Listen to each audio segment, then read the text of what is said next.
መንፈሳዊ ለመሆን አንድ ሰው ሄዶ አንድን አባት የመርሳት ችግር አለብኝ ምን ላድርግ ብሎ ይጠይቃቸዋል። ከዚያ ምን ብለው ነው የመለሱለት? መፍትሄውን ስነግር ስለምትረሳው አይጠቅምህም ብለው ነግረውታል ማለት ነው። እና መንፈሳዊነት የሚጀምረው አሁን የምንነግራችሁን ሄዳችሁ እንድታደርጉት ነው። እሺ፣ የማታደርጉት ከሆነ ደግሞ ለዚህም ደግሞ ሌላ ጥያቄ ያስፈልገዋል ማለት ነው።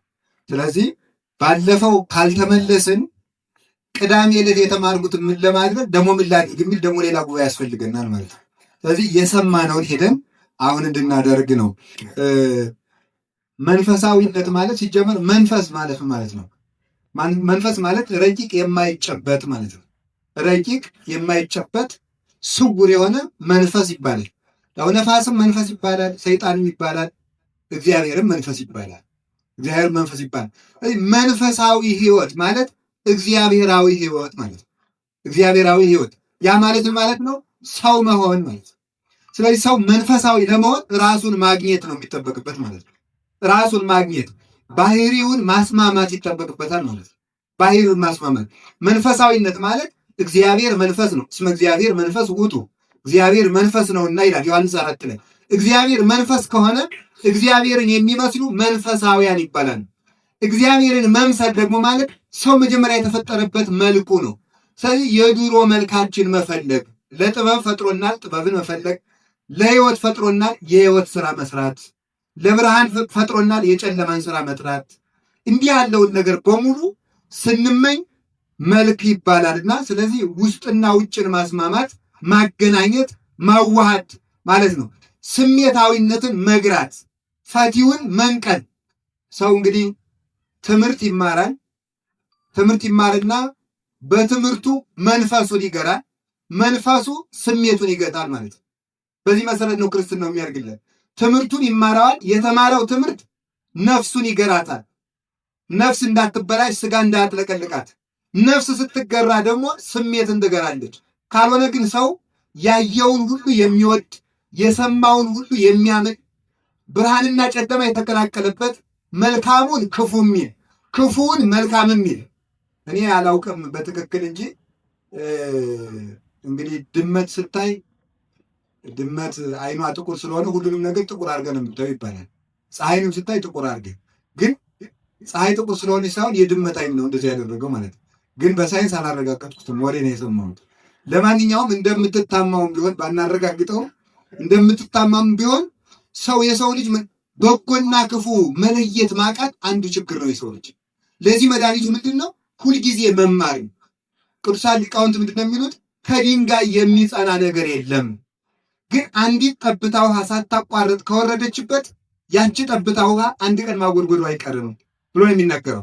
ለምሳሌ ቅዱስ ላሊበላ ሄዳችሁ የምታውቁ ካላችሁ ቅዱስ ናኩቶላ ቤተክርስቲያን ስትሄዱ ትንንሽ ገንዳ የሚመስሉ ድንጋዮች አሉ። የናኩቶላ አብንባ የሚባል ጠበል አለ፣ ጠብ ጠብ የሚለው።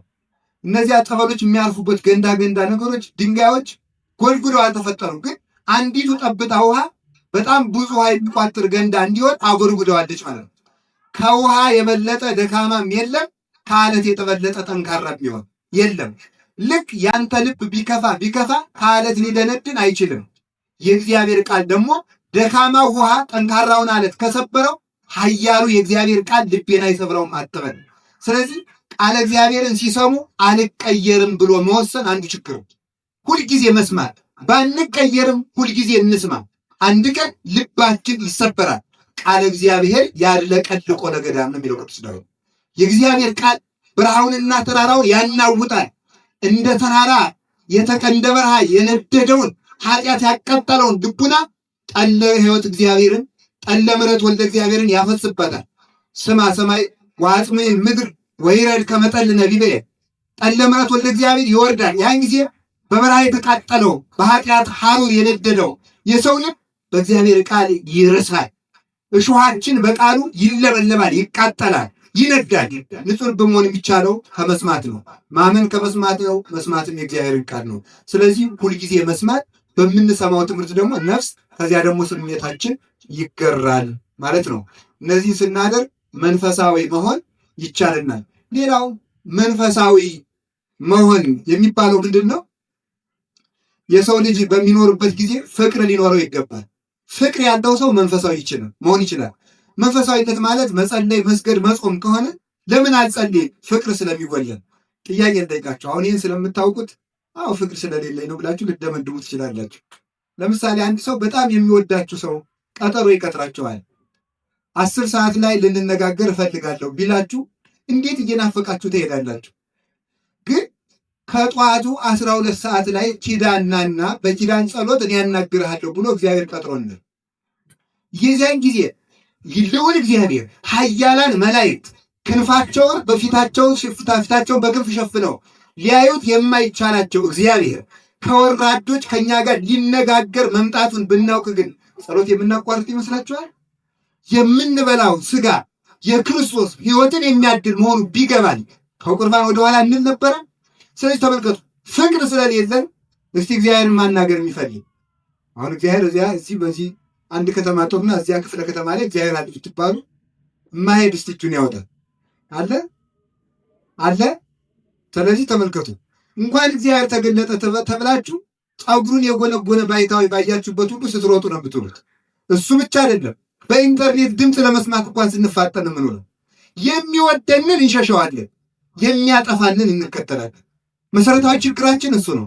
እግዚአብሔርን ከወደን ነው እግዚአብሔር ቸሩ አብርሃምን ያናገረ፣ ይስሐቅን ያናገረ፣ ያዕቆብን ያናገረ፣ ዳዊትን ያናገረ፣ ቄርሎስን ያናገረ፣ ዮሐንስ አፈወርቅን ያናገረ፣ ያን መዶሻ ጳውሎስን ያናገረ፣ እናቱን ያናገረ፣ በኃጢአት የረከስን እኛን ቢሰማን የወደደ ሲሆን እሱን ለማናገር ግን ደግሞ እንጠላለን። ስለዚህ ስንፍናችንን ያጠፋል። ስለዚህ እግዚአብሔር እንደሚወደን እኛም ስንወድ ጸሎትን እንወዳለን። እግዚአብሔርን የሚወድ ሰው ስግደት ምን ይለዋል? ፍቅር ይመራክሙ በኩሉ ፍኖትክሙ ነው የሚለው ቅዱስ መቃርስ ሲናገር። ታላቁ መቃርስ የመነኮሳት አባት ሲናገር በሕይወታችሁ ዘመን ሁሉ ማን ይመራናል ካላችሁ ፍቅር ይመራችኋል። ትዳሩ ከደከመባችሁ፣ የትዳሩ ሕይወት ድክምክም ካለባችሁ ክርስቶስን ውደዱት። ክርስቶስን ስትወዱ ሚስታችሁ አትሰለቻችሁ። ክርስቶስን ስትወዱት ባላችሁ አይሰለቻችሁ። በሕይወታችሁ ዘመን ሁሉ ፍቅር ይመራችኋል። ጸሎት ሲሰለቻችሁ፣ ቁመ ማስቀደስ ሲሰለቻችሁ መስቀል የተሸከመውን ጌታችሁን እዩት። ያን ጊዜ ስግደቱ ይጣፍጣችኋል። ፍቅር ምንጊዜ የሕይወት ሁሉ መሪ ነው። የሕይወት ሁሉ መሪ ነው። ቅዱስ ዮሐንስ አፈወርቅ ይላል እስመ ምግባራት ሰናያት ይትወለዳ እምፍቅር ይላል። በጎ ስራ የሚወለደው ከፍቅር ነው። እግዚአብሔር ለሰው ለምን ሞተ? ሰውን መውደዱ ነው። ኖህን ወይን አስክሮት ራቁቱን እንደዋለ ክርስቶስ በሰው ፍቅር ስኩር ሆኗልና ራቁቱን ተሰቅሏል ብለው ሊቃውንቱ ይተረጉማል። ኖህ በወይን ፍቅር ሰክሮ ነው የተኛው። ክርስቶስ ግን በሰው ፍቅር ውስጡ ወይም በሰው ፍቅር ተመስጧልና የሰው ፍቅር ስቦታልና ራቁቱን ተሰቀለ። ኖህን የወይኑ ስካር ራቁቱን እንዳስረሳው እግዚአብሔር ደግሞ የሰው ፍቅር መከራን እንዲንቅ አድርጎታል። ወመነና ለኀፍረት በእንተ ፍሥሓው ዘጽኑ ሎቱ በፊቱ ተዘጋጅቶ ስላደለት ደስታ ሲል ኀፍረትን ንቆ ተሰቀለ። አብርሃም እግዚአብሔርን መውደዱ እንዲያውን አብርሃምን ያህል ደግ ሰው የሽማግሌ ቁስል ደግሞ ክፉ ነው፣ ቶሎ አይድንም። አብርሃምን ያህል ደግ ሰው ራቁቱን ጨርቁን ገልጦ እግዚአብሔርን መውደዱ። ሰው እኮ ብር ቢሰጥ አይደቅም፣ ሰው ገንዘብ ቢሰጥ አይደቅም። ለክብሩ ተጨናቂ ሰው የሚያስደንቀው ክብሩን ሲሰጥ ነው። አብርሃም ለእግዚአብሔር የሰጠው ክብሩን ነው። እግዚአብሔርን ስለወደደ ራቁቱን መሆኑ ለእግዚአብሔር ሲል ክብሩ ነው ለሱ። አብርሃም እግዚአብሔርን መውደዱ ራቁቱን እንዲገዘር አደረጉ። እግዚአብሔር አብርሃምን መውደዱ ራቁቱን እንዲሰቀል አደረገ። እኛ እግዚአብሔር መውደዳችን ምን አደረገን? ፍቅር ስለ ፍቅር ሲባል ክርስቶስን ሁልጊዜ ባይን መሳል እንዴት ትልቅ ሀብት መሰላችሁ! ባይን ስሎ ማየት፣ መስቀል ተሸክሞ ሲወጣ፣ ሲገረፍ፣ ሲቸነከር፣ ሲወድቅ፣ ሲደማ፣ ሲቆስል፣ ሐሞት ሲጠጣ፣ ቀላያትን በፍኙ የሚሰፍር አምላክ ውሃ ሲጠማ ብናየው 30 ደቂቃ ቁመን ለመጸለይ አይሰለቸንም ነበረ። እሱ ስጋውን ያበላ ደሙን ያጠጣ ሲራብ ብናየው፣ ውሃ ሲለምን ብናየው ኖሮ እስከ 9 ሰዓት መጾም ባልሰለቸን ነበረ። ፍቅር በመንገዳችሁ ሁሉ ይመራችኋል። ፍቅር ያለው ሰው ሁሉን ይረሳል። ለዚህ ነው ተመልከቱ፣ በመዓዛ ጽጌ ይበዛው ደስም ሰክረ ውግረታ ይባን ይበስሎ ሐሰረ ወእሳትኒ ከመማይ ባሕር ቆሪረ። ድንግል ማርያም በአንቺ ፍቅር የሰከረ ሰው ድንጋይ ቢወረውሩበት ድንጋዩን እንደ ሳር ይቆጥረዋል። እሳት ውስጥ ቢወረውሩት እሳቱን እንደ በረዶ ይቆጥረዋል። የሰከረ ሰው በሾህ ቢወጉት አይታወቀውም። የእግዚአብሔር ፍቅር ያሰከረ ሰው ሰይፉን፣ እሳቱን፣ ስለቱን ሁሉ ይንቀዋል። ስለዚህ እሱን ማየት ይጠበቅብናል። ቀጥሎ ፍርሃትና ንቃት ሊኖረን ይገባል። እየሰማችሁ ነው? ክርስቲያንን የሚያድነው ፍርሃትና ንቃት ነው። እስቲ ፍርሃትና ንቃት በሉ። ፍርሃትና ምንድን? ንቃት ምን ማለት ነው? እንደሚፈርድብን ስናውቅ መፍራት አለብን። እንዲያውም ሊቃውንት አባቶቻችን እናትህና ወንድሞችህ እና እህቶችህ ይጠሩሃል ተብሎ ጌታ ሲነገር እናቴና አባቴ እህቶቼ የእግዚአብሔርን ቃል የሚሰሙ ናቸው ያለውን ሲተረጉሙ ምን ብለው ይናገራሉ? አሁን ክርስቶስ እናቱን ማቃለሉ አይደለም። እንግዲህ አሁን ስለምንድን ነው ቢሉ ተመልከቱ። እናቴስ ማናት? ይህን ቃል የሚሰሙ ናቸው ማለቱ እናቱም እንኳን ብትሆን ቃሉን ባትፈጽም ሊፈርድባት የሚችል መሆኑን ለእነዚህ ያለ መንገድ ነው። ቃሌን ባትፈጽም ኑሮ ለቃሌ ባትታዘዝ ኑሮ እናቴም እንኳን እናቴ ናት ብዬ ከፍርድ አላድናትም። እናንተም እንኳን ለእናቴ የማራራ እንኳን በሆኔን አውቃችሁ ስራ ስሩ ሲል ነው። ቅዱስ ጴጥሮስ እኮ ምን ይላል? ለመላእክት እንኳን አላዘነላቸውም ነው የሚለው። መንጦላይትን የሚይዙ ናቸው ብሎ ሳጥናኤልን እንኳን ሲወረውረው አላዘነለትም። እግዚአብሔር ቸርነቱ ፍርዱን አያስቀርበትም፣ ፍርዱ ደግሞ ምሕረቱን አያስቀርበትም። ስለዚህ እንደሚፈርድብን አውቀን መደንገጥ አለብን። መደንገጥ ስለ ብፁዕ ዘይደነግጥ በእንተ ጽድቅ ነው የሚለው ሰሎሞን። ስለ ጽድቅ የሚደነግጥ ንዑድ ክቡር ነው። ስለ ጽድቅ የሚደነግጥ እንዲያው አሁን በእውነቱ የማይጠፋ እሳት እያለ የማያንቀላፋ ትል እያለ የማይሞቅ በረዶ እያለ ብርሃን የሌለበት ጨለማ እያለ ሙቼ እገላገለዋለሁ የሚያህሉት ላይ እያለ ሰው ይተኛ ነበረ? ሲኦል እንደምንገባ ብናውቀው ሌሊት 30 ደቂቃ ዘላለም እንደምንቃጠል ብናውቅ በእውነት ወታደርስ ቢገርፍ ጥሩ ነው። ለምን ገርፎ ወይ ሲደክሞ ይተውና ወይ ስንሞት ይተውናል። ሰይጣን ግን እኮ ገራፊዎችም አይሞቱ ተገራፊዎችም አንሞት። ሁልጊዜ የምንገረፍበት ጅራፍ እንዳለ ብናውቅ በቀን 1 ሰዓት መትጋት ባላቀተን ነበረ። ስለዚህ ዕዳችን ማወቅ ይጠበቅብናል። ቅዱስ ዮሐንስ ዘደማስቆ ይላል የዓለም ሁሉ ስንፍና የዓለም ሁሉ ኃጢአት የሚመነጨው ከ3 ነገሮች ነው። ከመርሳት ከድንቁርናና ከስንፍና። መርሳት ሲኦልን ይረሳል ሰው። ሲኦልን አውቆ ሲኦልን ረስቶት እንኳን ሌላውን ተው ሌላው ቀርቶ አሁን እነዚህ አሕዛብ ቤተክርስቲያን የሚያቃጥሉ ሰው የሚያርዱት እንደሚፈረድባቸው ቢያውቁ ኑሮ ሰው የሚያርዱ ይመስላችኋል? እኛስ ቢሆን ፍርድ እንዳለ ብናውቅ ኑሮ 24 ሰዓት መጨፈራችን እንዲሁ ዘፈን ኃጢአት ነው ጽድቅ ነው ብንዘፍን ምን ችግር አለ? ለምን ሊበጅ ይችላል? አጥንት ቆርጥሙ እስኪ ሁልጊዜ ወተት ጋፊ ለምን ትላላችሁ? እስኪ ጠበቅ ያለ ክርስትና እና እግዚአብሔር እንደሚፈርድብን ማወቅ። ቅዱሳን ይፈርድብኛል ብለው ምን ይላሉ? ይተጋሉ። ሁለተኛ ደግሞ መንግስቱን ሲያስቡ ደግሞ ይነቃሉ። ልሄድ ከክርስቶስ ጋር ልኖር እናፍቃለሁ እያሉ መንግስተ ሰማያት እንዲያውም አባቶቻችን ኃይል ወስብሐት ለዓለመ ዓለም፣ ኃይል ወስብሐት ለዓለመ ዓለም። ኃይል የተባለች ምንድን ናት ይሉና በአንድ ትርጓሜ ነው በአንዱ ትርጓሜዋ ነው። ብዙ ትርጉም አለው። ኃይል ወስብሐት የምትለው አቡነ ዘበሰማያት ይሄ ኃይል ያንተ ናት ማለት ኃይል የተባለች መንግስተ ሰማያት ናት ይላሉ። ለምን ሲባል የመንግስተ ሰማያት የፍቅሯ መጠን ወታደሩን ትጥቅ ያስፈታል፣ ንጉሱን ዘውዱን ያስወረውራል። እና ያለን ሩቅ ሀገር ሳንሄድ አፄ ካሌብ በመንግስተ ሰማያት ውበት ቢሰክሩ ዙፋናቸውን ትተው ዘውዳቸውን አሽቀንጥረው ትተው ከአንዲት ዋሻ ተንበርክከው ሲጸልዩ እናውቃቸዋለን። አባቶቻችን የነሱ ልጆች ነን በእውነቱ ማለት ነው። ስለዚህ ተመልከቱ፣ ኃይል የተባለች ሰውን ወደ እሳት የምትስብ ንጉሱን ወደ ዋሻ ወደ ፍርኩታ የምታንከራትት የክርስቶስን መዓዛ እያሸተተች በረሃ ለበረሃ የምታንከራትት ኃይል ስላለ መንግስተ ሰማያት ኃይል ተብላ ተጠርታለች። ስለዚህ የዚያ ፍቅር ሲገባን ማሰብ እንችላለን። 2 ነገር ተናግሬ ልጠቅልል። ዓለም እንደሚያልፍ ማወቅ ይጠበቅብናል። አንድ መነኩሴ ነበረ እና በአንዲት ሴት ውለት ይቸገራል። ሲቸገር ታግዞ ሲሰግድ ሞተች ያቺ ሴት እና ስትሞት መቃብሯን ከፈተው። ከጥቂት ቀን በኋላ ከፍቶ ሲያየው አጥንቱ ተልከስክሶ ደሙ እየፈሰሰ እጁ እየተንጠፈጠፈ አገኘ።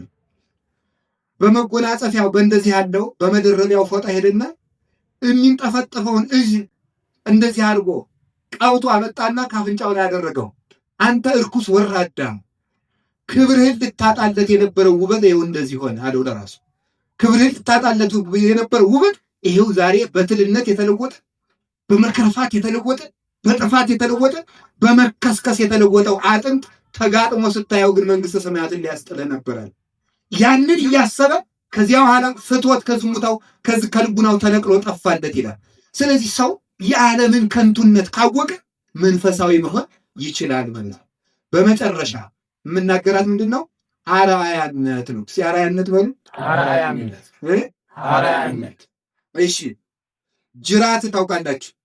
ታውቁም? ጅራት ውሻ ላያችሁ? ጅራቱን ሳይታችሁታል? የውሻ ጅራት የማንን ራስ ይከተላል? የውሻን ራስ አትሉ። ይህም ከባድ ጥያቄ ሆኖ ነው እንግዲህ። የውሻ ጅራት የማንን ራስ ይከተላል? የበግ ጅራት የማንን ራስ ይከተላል? ስለዚህ ተመልከቱ፣ ራስ አለበት ነው እግር የሚገባው። ጅራትና እግር ራስን እየተከተሉ ነው የሚገቡት ማለት ነው። ሀባ ሪስ እየያሃሉ አባል ራስ ካለበት እግር ይከተላል። ስለዚህ አርአያና ብቻ እንዲሁ በሞት በያው ያልጃቸዋለሁ። አሁን የምነግራችሁ ነገ ጧት እንድትጀምሩት እስቲ። ስለዚህ ከቅዱሳን አንድ ቅዱስ ምረጡ፣ ወይ ከሴቶች ቅዱሳን ሲማ ቅዱስ ክርስቶስ ሰማ፣ ወይ ከቅዱሳን ከነቢያት ሐዋርያት አንድ ቅዱስ ምረጡ። ያንን ቅዱስ ምረጡና ምራቅ መጣችሁ የዚያን ታሪክ በደንብ አጥኑ። በየቀኑ የዚያን ቅዱስ ሕይወት ተለማመዱ።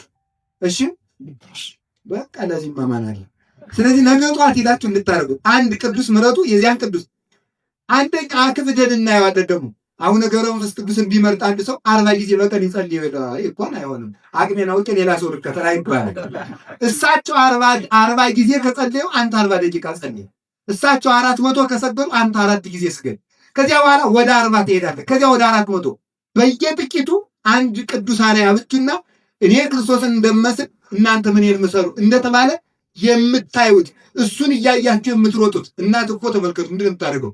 የገጠሩን ነው የማውቀው። የከተማው እንኳን ባል ሚስት ጎን ጎን ስለሚሄዱ ለምሳሌ የማይመችም ባል ፊት ለሚሄድ በገጠሩ ልጅ ከመሃል ሚስት ከኋላ ትሆናለች። ስለዚህ ልጅ ወደኋላ ሲቀርም ታደርጋለች እና ሂድ ከአባት ድረስበት ትለዋለች። አባቱን እያየ ልጁ ቢደክመውም ይሮጣል።